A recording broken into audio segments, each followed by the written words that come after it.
What's up, people? Today it's all about the track builds, and I've got some cool projects here. Got stuck with the Indy Roadster project. It's gonna be a long-term project, but I'm really happy because I got my Formula B over there fixing that up, but I don't have a production-based fendered car to go to track days. And track days are an awesome thing for people to get involved with doing driver's eds and such. So there it is, my blue with white stripes Dodge Viper. You guys may have seen it from Petrolicious. It was a great video, as well as the car that frankly was my first big story on VinWiki. So it's exciting. It's got about 100,000 miles, and that's it. I'm gonna build it into a track day car, as long as I don't physically harm myself trying to get down. I'm gonna go down on the shear. Let's see if I can do this, and it'll use as like a parachute. Oh, genius, I'm not even dead. So here it is, guys, the Dodge Viper. So what we're gonna do here today is you're gonna notice I have got a whiteboard over there. Where is it? We're gonna go over what this car needs. Let's take a peek at it and get serious. It's got Forge Star wheels on it, and the reason being is the original wheels are 17-inch.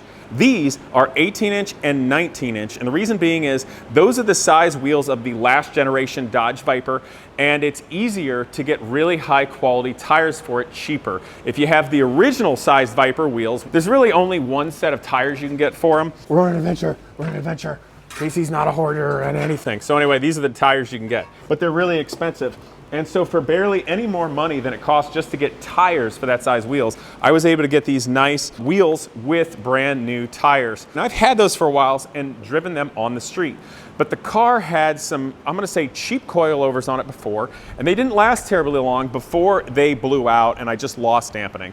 And I didn't like those. So fortunately, KW suspension, if you guys remember the video, and a bunch of great cars there, absolutely stellar German company making coilovers. They custom made a set of shocks for Genius Garage, which was really, really nice. I'm glad that I was able to use the sponsorship from my YouTube channel and exposure to help Genius Garage get free things. Yes, that's how that works. So they gave me a set of awesome coilovers for the Dodge Viper here. I've already installed them. And Hoosier tires, I love these tires, and more importantly that, I actually love the company because they're great to work with. So I've got the Hoosier R7s. However, the car has two major faults of why it's gonna be garbage on the track. And that is, it overheats, and it overheats. Now, to be fair, those are two different things that get too hot. The brakes are terrible on this car, and it does not have enough cooling. If you drive hard for more than a lap or a lap and a half in the summer, you're gonna start overheating your coolant, and then if you drive it hard, you're gonna overheat your brakes, and things are gonna happen, you're gonna lose your pedals. So let's take a look at the brakes here, because that has got to change. So now these are actually no longer stock. After this car got wrecked way back when that woman blazed across 5 lanes of traffic and I couldn't avoid her and T-boned her. Not my fault. She was cited by a police officer. It's pretty obvious, and witnesses. The car got wrecked, it came back, and the person who rebuilt it put these, they're vented like stock, but they're cross-drilled and slotted. It's still got the stock calipers on it, which on the Generation 2 is a 4-piston caliper. It's not enough brake on the front, to be honest with you. And there's no cooling ducting going to it, which makes it worse. But on the rear, we got basically about the same size rotor, but we get these teeny tiny single-piston calipers. They're terrible brakes. They overheat quickly. Now, what I can do is run ducting from the front of it, but that's still not enough. So the car does need new brakes. Now, I like to do things economically. I was really fortunate that I bought this car back when they were still cheap and fixed it up and keep it. So I'm fortunate because I could not afford them right now. And as a note, Genius Garage, the nonprofit, owns a almost identical Dodge Viper. I say almost because it's a lot nicer. And the Taps Cat sweepstakes is a fundraiser for the charity. So if you guys want to, you can donate to Genius Garage. And next year, in November, we will give the keys away for Genius Garage. So really neat. Obviously, I want to plug that because I care about the charity. But this is my personal car, and that is Genius Garage. Overheating of the brakes, that's got to change. Now we also have overheating of the cooling system. So let's just look at the front, shall we? We come down here, and there is our opening. You know, you got the classic Dodge shape, and it brings air in here. But you also have cooling that has to relate to your air conditioning. And so you've got a NACA duct right here, which is for your intake and naturally aspirated motor, and you have some relief vents, which can let the air out, but we're gonna look at it and see what it actually does. You'll also notice here at the back side of the hood, this is open into the engine. I don't know if there's enough light, so sorry you guys can't see that, but that's gonna create a low pressure area and let the hot air from the radiator out. But one trouble with the Viper is it's a big engine, everything's jammed up in there, so it's not easy to get a lot of airflow through that area. So that has a lot to do with the overheating issue on the track. Now, we're not even talking about cooling the engine oil, the transmission oil, or the differential oil, which we can get into. Now, truth be told, those things might be okay, especially if you can get the temperatures down of the engine. But the first thing you're gonna wanna worry about is your engine oil. Will it cool enough? Now, let's go beyond that. We're gonna open up the hood and check that out. Okay, get your sweater off of it. Yes, I like to use cars as a table, typically my own, where I'm not as worried about scuffing them up, and I don't actually want to drag things across. And for all those of you that are missing seeing the King Zero, it is coming back, I promise you. So stay tuned, sooner than you would expect. Okay, so these are the plans. Gosh, Casey, this is literally my life. Okay, this is life, this is building stuff. These are the blueprints to the Watson Indy Roadster right over there. And this is a Dodge Viper, or a table, a drafting table. But unfortunately, underneath my drafting table is a V10 engine, and we need to look at it right now. So Casey is gonna turn this engine into a drafting table. Genius! Okay, also I put a 3 here because I like the number 3. It will match my formula car over there, and that's what we're gonna do it. And everybody knows stickers make things go faster, and they're fun. So yeah, I got stickers for the car, and it's gonna be a lot of fun. But you guys will notice, so what I did is I just taped these on to see if I like the placement of it. You know, and you gotta rep the YouTube channel.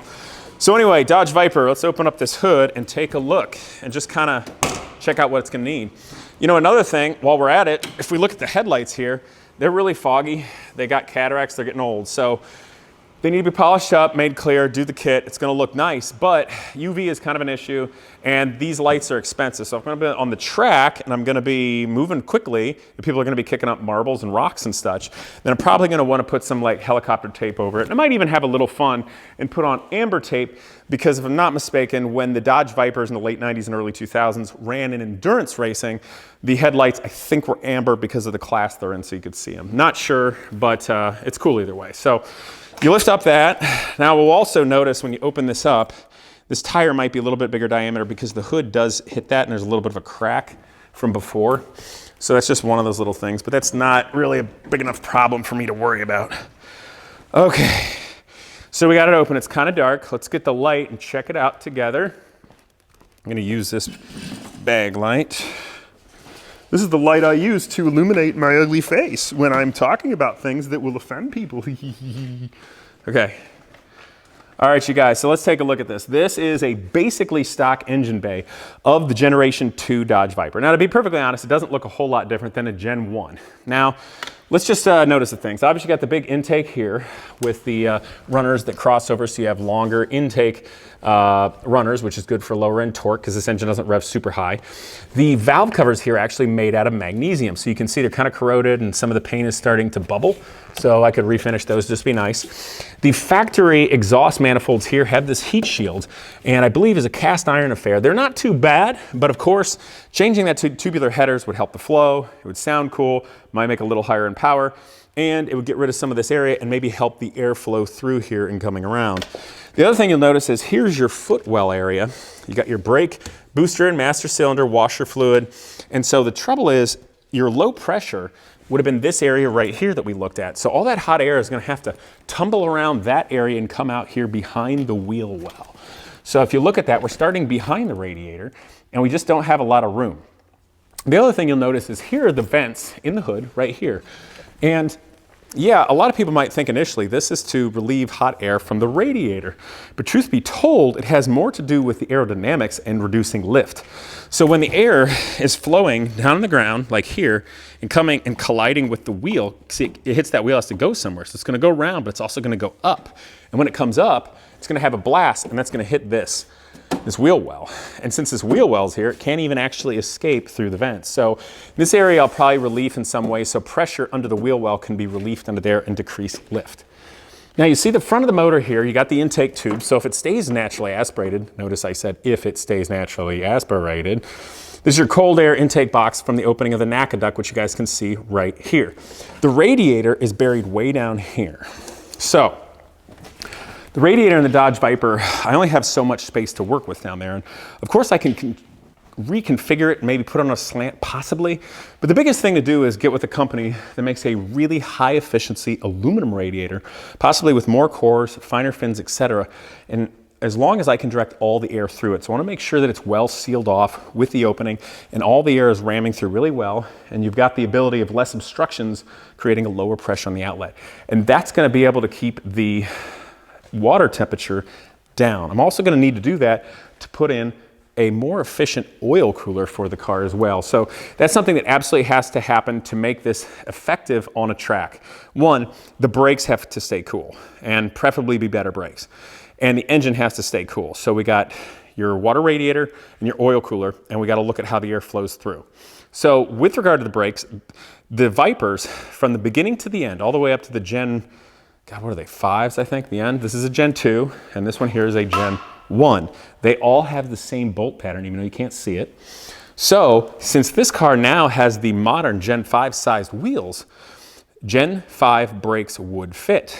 And there even are carbon ceramic brakes in Gen 5, although it's very, very expensive, so we'll not necessarily go that direction. But they're bigger, multi-piston calipers, and there are some kits, as well as the ability to modify the upright or the spindle to put on the bigger brakes in the later. So that's probably the direction we're gonna go, guys. So I'm really looking forward to showcase that, because that's so insanely important. You absolutely have to have brakes. The car is not reasonably trackable without it. Otherwise, you have to brake so much earlier, you're not safe, and people are just demolishing you in the braking zone and getting out faster. So if you want to be faster on a track, you do need good brakes that can cool and maintain full braking the whole time. Plus now with these Hoosier slicks, we're going to have more stick, more grip, so and even more of an opportunity to utilize better brakes. And then obviously, if I can't utilize all the power it has and go as fast as I possibly can because it's overheating, then what's the point of having a big engine if it's getting too hot and you can't even use it without hurting it? So we got to make it cool. So those are the first two things that have to happen for it to be acceptable on the track. And I want to bring that up today because when we get into things like power adders, whether it stays naturally aspirated, maybe it relates to things like compression ratio, flow, tubular headers, camshaft, rocker ratios, stuff like that. Or if we go forced induction, it's going to make more power, it's going to make more heat. So it's going to be very important for all the cooling to be right throughout this. And then we're going to have to think of airflow in other places if we want to put an oil cooler on the differential or the transmission, because they're obviously in the middle and the back. Now, the other thing is, let's talk about the interior here, guys. This is a mostly stock Dodge Viper interior. You can see the little toolkit for the KW shocks. That's nice to have.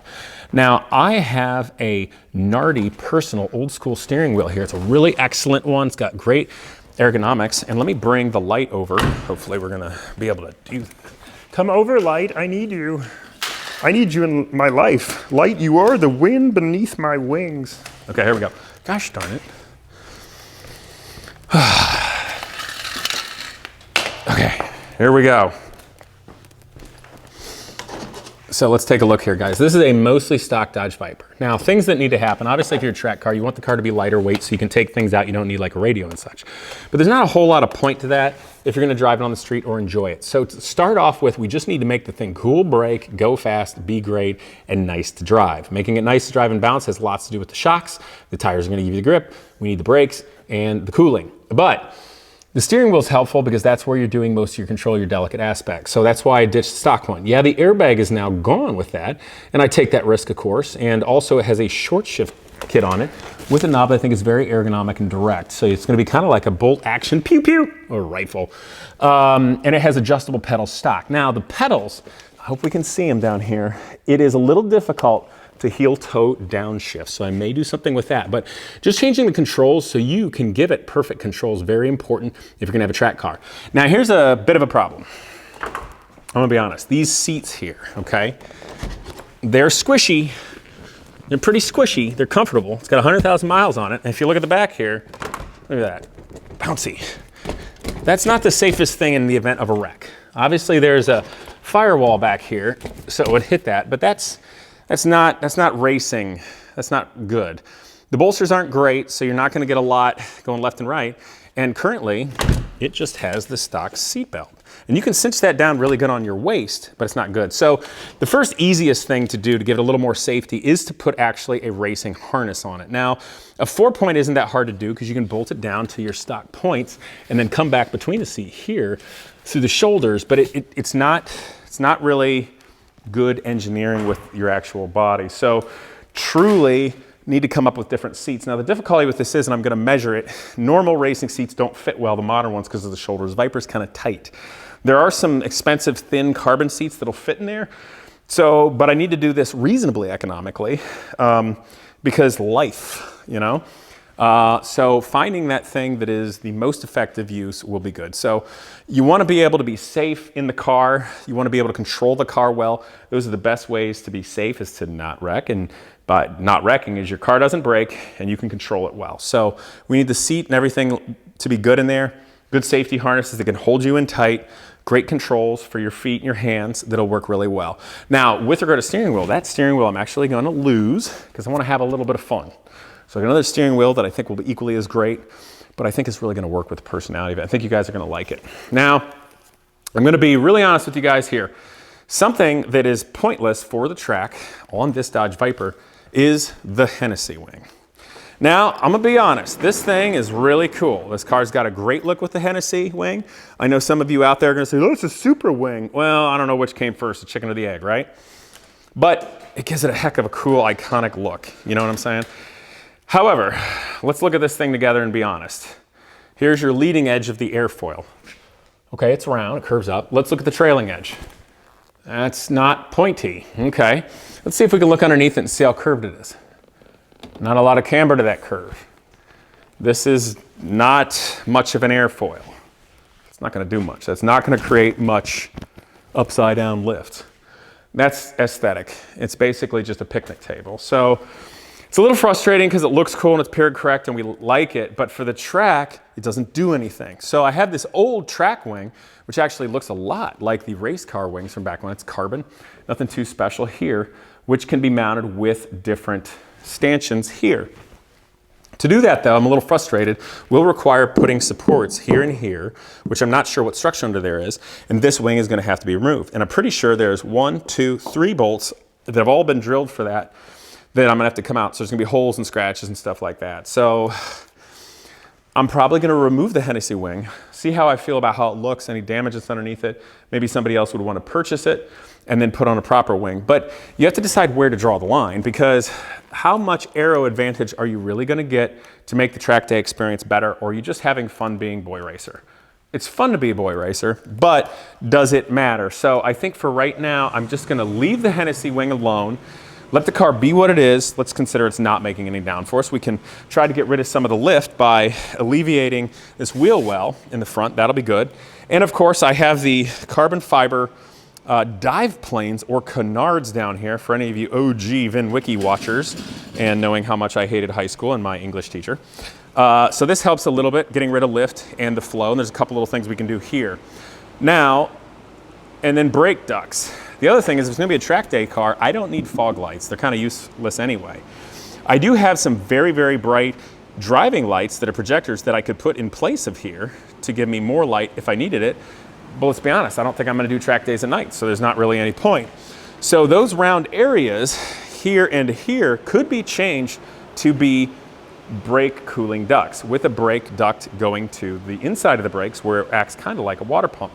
And then that would take care of it. So really what I got to do is come up with have a great radiator, a super efficient one made that can handle as much cooling as humanly possible in that area. It needs to flow better through here. We need to get better brakes and get some air to them. And that's going to take care of that, and then get with the interior. So that's going to be our first big step. And then from there we can decide, do we go power adders to make more power? But then you got things, will the driveline take it? Will the clutch take it? This is a stock clutch. So I start making more power, it might be a problem. The other thing is the flywheel in this is rather heavy. So if in time it is to do a new clutch, maybe a twin disc clutch, I go with an aluminum flywheel and it'll be snappier on the revs. Not to say make more power, but it will be snappier to rev, which is always good. The transmission holds a good amount of power, but you don't want to be a freak with impact loading it. And the differential, I have an Eaton True Track and it limited slip. So it's actually a really nice differential. So I want to make sure I keep it relatively cool. The ring and pinion has been changed to be a slightly different numerical ratio. So first gear is a little lower. It's going to be better on the track, because the Vipers were extreme overdrive with cars like this. They're a little too tall of gearing for fuel mileage. So the emissions people in the EPA didn't lose their minds back in the day. I don't think it mattered that much, but whatever. So the gears are changed to be better for the track. The other thing, let's be honest, I'm gonna pull out the amplifiers and the spare tire and some things like that. So let's go to the whiteboard and write down what we got to do and maybe guesstimate some cost and time on that. So that's really where we're at, guys. These are our problems. It's got to cool better. We got to have better brakes, and we got to have a better cockpit to control it. Beyond that, the positives: coilovers, tires, the wheels, the big engine. It's a cool looking car. And then lastly, we want power, aero, exhaust, and a roll bar. Let's go. Build Goose into an awesome track car. And I think that's going to be really fun because this car I've had a ton of memories in, almost got 100,000 miles on it right now. But truth be told, my life has changed. So I don't drive it and put nearly as many miles on it as I once did. So having the opportunity to build it into kind of a track day car where I can give people rides, actually finally give my wife a ride on track for once and just enjoy it. A new chapter is a lot of fun. And so I hope this will mean something to you guys. So no matter if you've got a Porsche 944, a Volkswagen Scirocco, a Miata, a BRZ, Corvette, doesn't matter. The things that we're going to do here together, I think you're going to learn from, and hopefully I get to see you at a track there too. Also, the King Zero will be coming back, and last but not least, the Formula B I'll be getting on, and I'm looking forward to see how Wesley Keegan does with his Porsche kart, and he's now doing a Mercedes V12 with individual throttle bodies. So check him out. I hope to do something together with him. And of course, guys, if you want an opportunity to help support the Genius Garage nonprofit, getting young people jobs by helping working on cars, it costs money to just do that, even though I volunteer my time. The sweepstakes where you too could win a 1997 Dodge Viper GTS. That particular car is a clean title, 33,000 miles, and is really nice. That's through the Tap Cat sweepstakes. But you can donate to Genius Garage there and win and get your opportunity to potentially win that car when it's given away and help support Genius Garage. So a lot of things going on with Genius Garage next year. Of course, we've got the Sprint car and amazingly the Lotus Exosphere. So I'm really excited for some of the best and brightest young people to deserve a shot, some of the past students to come back and run that. Also finishing the Daytona prototype, taking the Indy car back in the corner, and I am putting the effort in to make sure it's a good chassis so it can be used as a rolling dyno, and I can teach young people engine building with a Honda K-Series because that car will be perfect for doing just that. So I'm really excited, and again, there's an opportunity that you too may win a 1997 blue with white stripes Dodge Viper, a lot nicer than mine. Go to Tap Cat, you can see down in the description below, and catch you next time, guys.